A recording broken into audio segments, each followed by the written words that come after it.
Hi, I'm Seamless, and this is yet another attempt to do a video about business, the modern business way of things, and my various attempts, issues surfaced mostly about blurring unrelated ideas. So now I'm going to do a series on music business.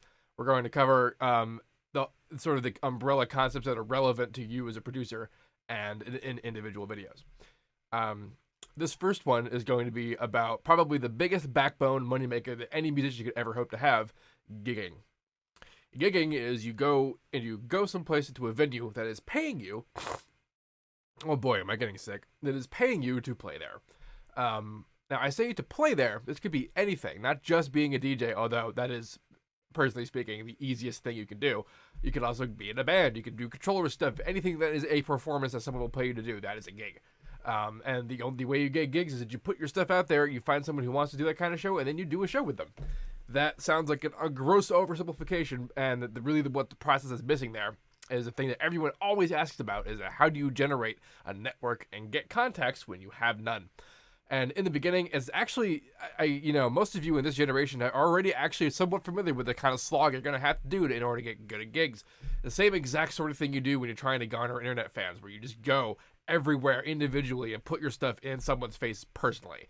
That's what you got to do. You have to go to a venue. You got to give people your information. And this is actually the beginning of the next most important part about being a gigging in the gigging world. You have to be the consummate professional. I don't necessarily mean be awesome at your job. I mean be awesome while doing your job. Be awesome to the people you're doing your job with in particular. And really the network, the contacts, are people who like working with other people. And you're going to do that by being likable to work with. And really, and here's actually, this is also the beginning of my personal favorite business advice. Ask yourself, would you pay for the service you're offering were you in the position of the client? And of course, this begs two questions. It's sort of, what is the service you're offering, which we already covered in this case, is the gigs. And the second part is who's the client? You might think the fans coming to the shows are the clients. In this case, it's not. It's the venue. The venue is your client. The customers are the venue's clients. The whole reason you're there is to assist the venue in getting those people in the building.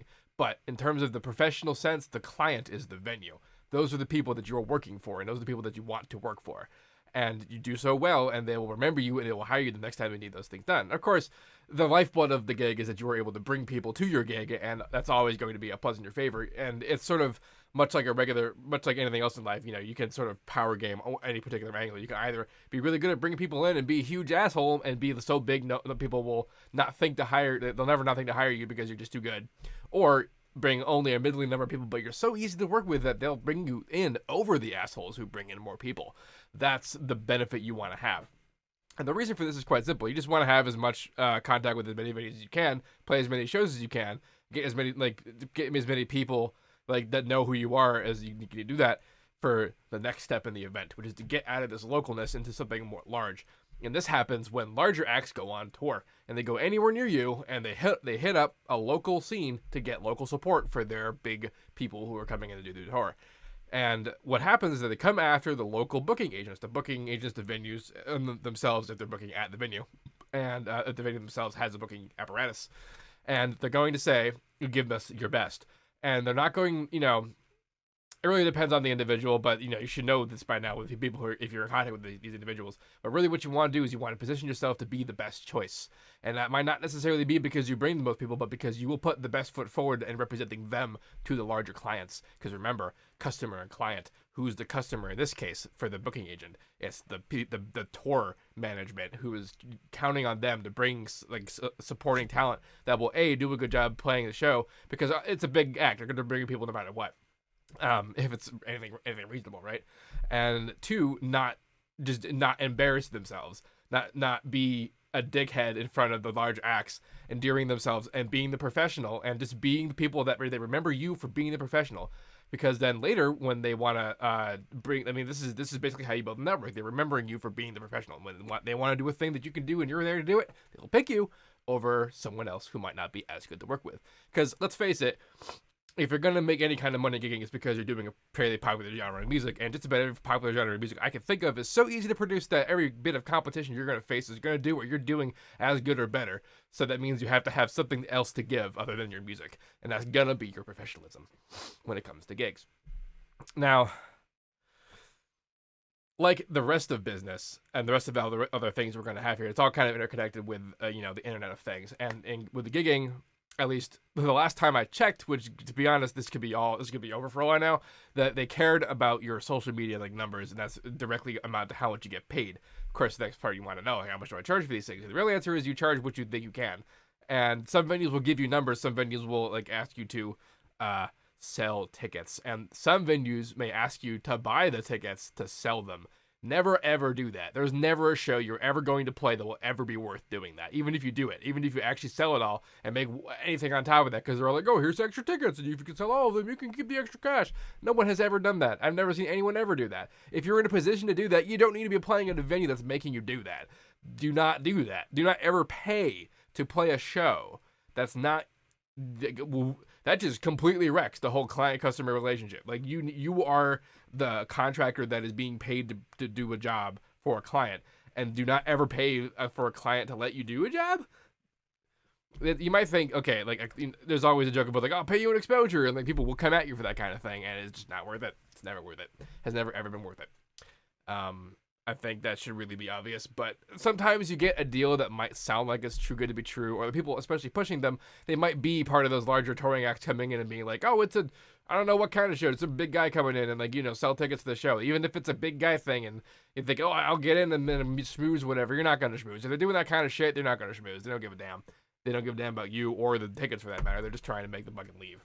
That's because it's just predatory as hell on the unknown talent, which is you in this case. So don't do that. Integrate with gigging a nice merch presence. In my other musical act, my band God Eater, formerly known as Krakatoa, a metal band, we have like almost no online presence. We have a Bandcamp, and like there's stuff that's for sale there, and we've sold some stuff maybe once or twice. All the money we've ever made as a band has been made at shows. And the shows we play, like the metal scene is a lot more active in terms of the local, like at bars, like playing nights. Like some of the biggest metal shows I've ever been to have been at like back bars, and it's been an insane time, and a lot of money gets made there because they just like merch, and it's still the case for like the larger shows. But like the joke about the bigger ones is that the merch tends to be like wildly outpriced of at anyone else's range. And this is, of course, the big gamble you want to make about like where you price your stuff. But when you discover when you go to make merch is that the stuff is unbelievably inexpensive. A $20 shirt you might pay for what costs them like $2 to make. So the margins are incredible. And like there's not really like you sell like 3 shirts and you're fine if that's your margin. Like, and the merch game is as such that like you make the investment in buying the stuff, and then it's kind of like having an asset. And then you just sort of offload it as you go through shows, and it kind of just if you manage it right in terms of like getting a supplier that you can buy the stuff from, probably locally. Like people, screen printing shirts shops are everywhere.